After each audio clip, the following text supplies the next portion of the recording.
এই বেটার গজলগুলা যখন গাইতো,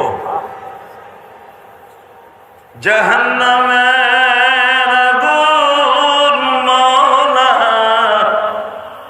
সইতে পারব না,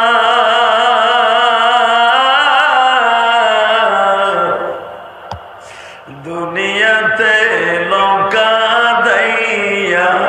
এই যে একটা আওয়াজ, এই গজলের মধ্যে একটা এসকো ছিল আলাদা, কথা ঠিক না বেঠে? সেই ওহুদের মাঠটাকে পুরা গজলের মধ্যে নিয়ে আসতো।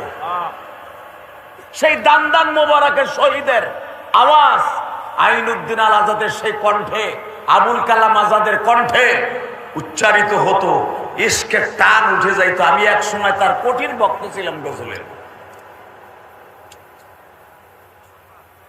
শুধু আমি আপনাদের সকলের কাছে একটা দাবি রাখতে চাই, এই ওয়াইজিন পরিষদের মধ্যে আবুল কালাম আজাদও আছে। এবার একটা সংবাদ শুনলে খুশি হবেন, উনি এখন এমপি প্রার্থী। আলহামদুলিল্লাহ বললেন না?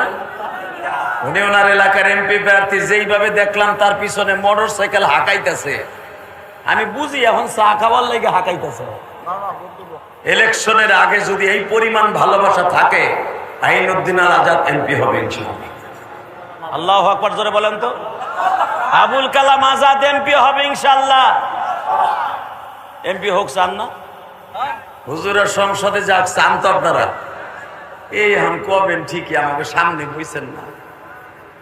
আবার আবুল কালাম আজাদের এলাকায় যাইয়া ভোট দিবেন না।